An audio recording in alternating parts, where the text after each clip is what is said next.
اعوذ باللہ من الشیطان الرجیم بسم اللہ الرحمن الرحیم۔ السلام علیکم اسلامک ٹیچر کے پیارے دوستوں، میری بہنوں اور میرے بھائیوں، آج میں آپ کی خدمت میں ایک بہت اہم وظیفہ جو بہت عظمت والا ہے اور بہت بلند و شان والا ہے، وہ آپ کی خدمت میں لے کر حاضر ہوا ہوں۔ اس کو میں اس لیے بہت شانوں والا کہتا ہوں، یہ اللہ کے کلام میں یہ وظیفہ ہے سورہ کوثر کا۔ سب جانتے ہیں کہ اللہ کا یہ کلام ہے، اور اللہ کا جو کلام ہے وہ ایک بادشاہ کا کلام ہے، اور اللہ جو بادشاہوں کے بھی بادشاہ ہیں۔ بڑوں کی جو بات ہوتی ہے اس کی طاقت اور اس کا وزن اور اس کی اہمیت بہت زیادہ ہوا کرتی ہے۔ آپ یہ کہتے ہیں کہ یہ گورنر کی طرف سے یہ آرڈر ہے، یہ فلاں MP کا آرڈر ہے، یہ فلاں MNA کا آرڈر ہے، یہ سینیٹر اور صدر مملکت کا حکم ہے، تو اس بات کی طاقت ہوتی ہے۔ اور جو بات اللہ رب العزت کی ہو تو اس کی کتنی طاقت اور کتنی عظمت ہوگی۔ بادشاہوں کا کلام جو کلاموں کا بھی بادشاہ ہوا کرتا ہے۔ اللہ کی بات اور اللہ کا حکم وہ کوئی معمولی چیز نہیں ہے۔ قرآن کریم کے اندر ہر ایک آیت کے اندر اللہ نے کوئی حکمت، کوئی طاقت، کوئی عظیم قسم کا فائدہ رکھا ہوا ہے۔ سورہ کوثر کے ہزاروں وظائف ہیں، اور ہر ایک وظیفہ ایک دوسرے سے بڑھ کر کے ہیں۔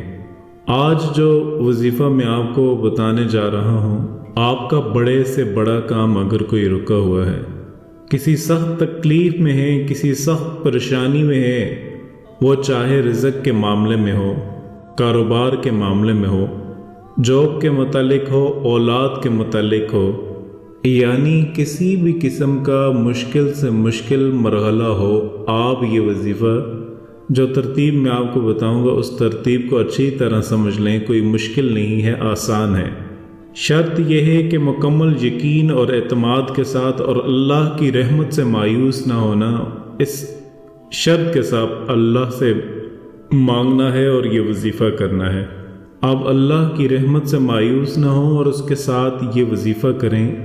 اس کے ساتھ یہ وظیفہ بھی ختم نہیں ہونے پائے گا تو انشاءاللہ کامیابی کے آثار آپ کو نظر آنا شروع ہو جائیں گے۔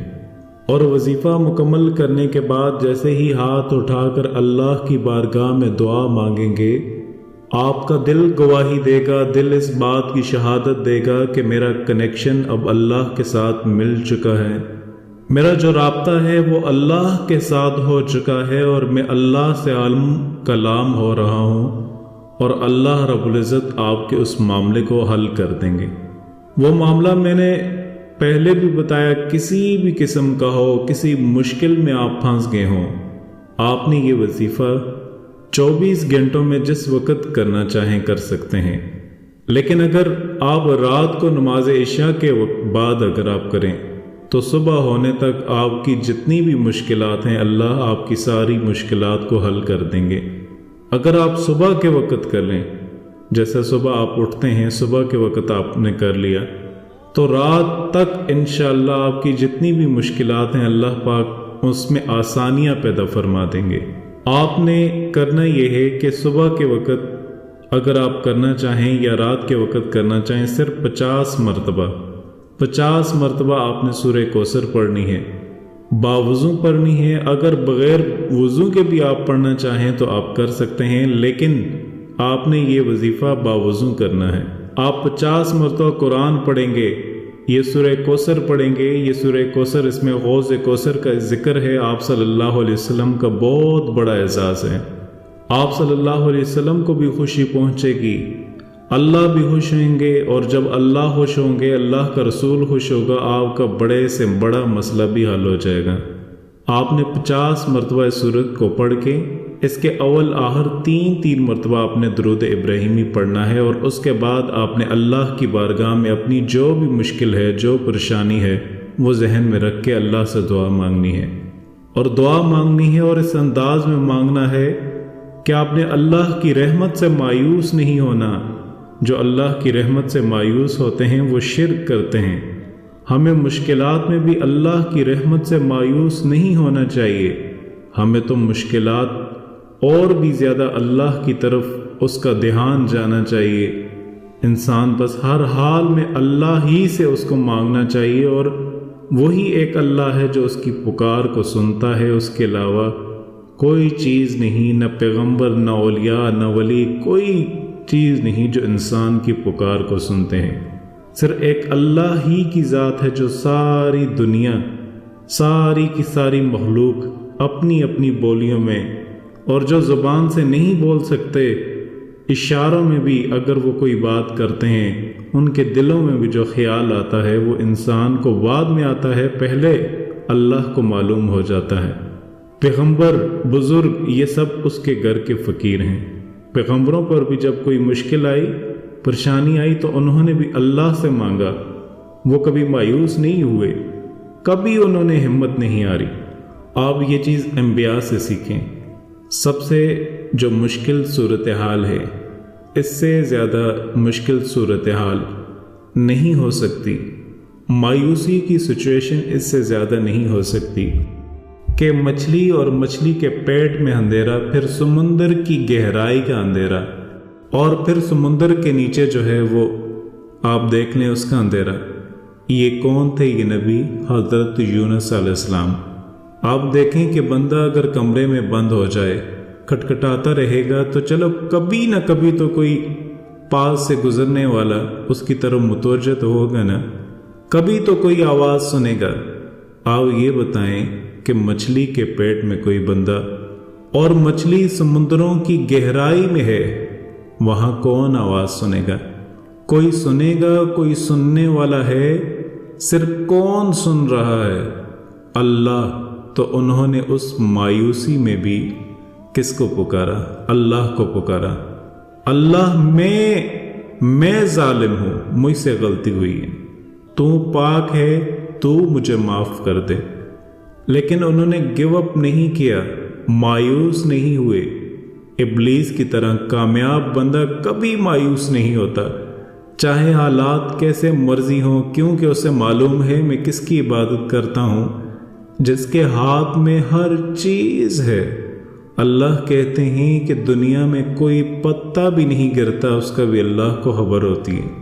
آپ خود اندازہ لگا لیں کہ جب پتے کا اللہ کو خبر ہے، پتا کب کہاں گر رہا ہے، تو آپ کے غم کا اللہ کو نہیں معلوم ہوگا؟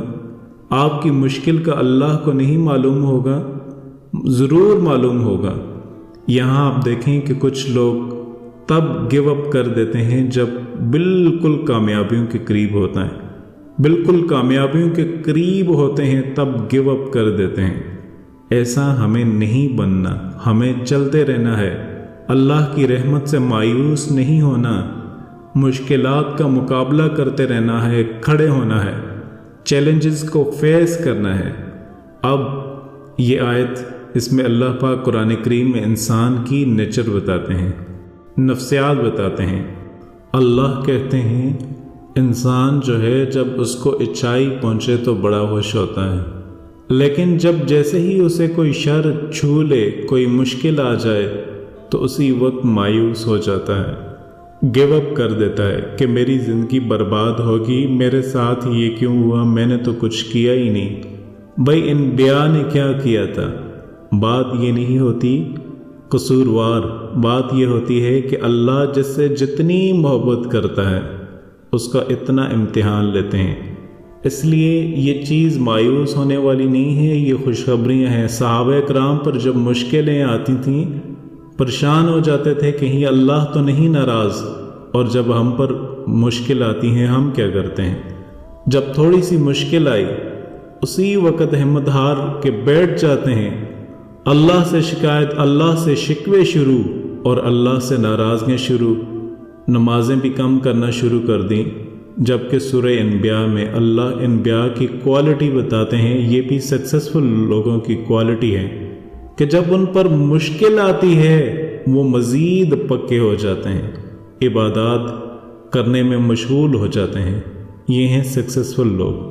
ہمارا بالکل الٹ حساب ہے، جب مشکل آتی ہے تو سب سے پہلے نمازیں چھوڑ دیتے ہیں، اس کے بعد اللہ سے ناراضگیاں ہوتی ہیں۔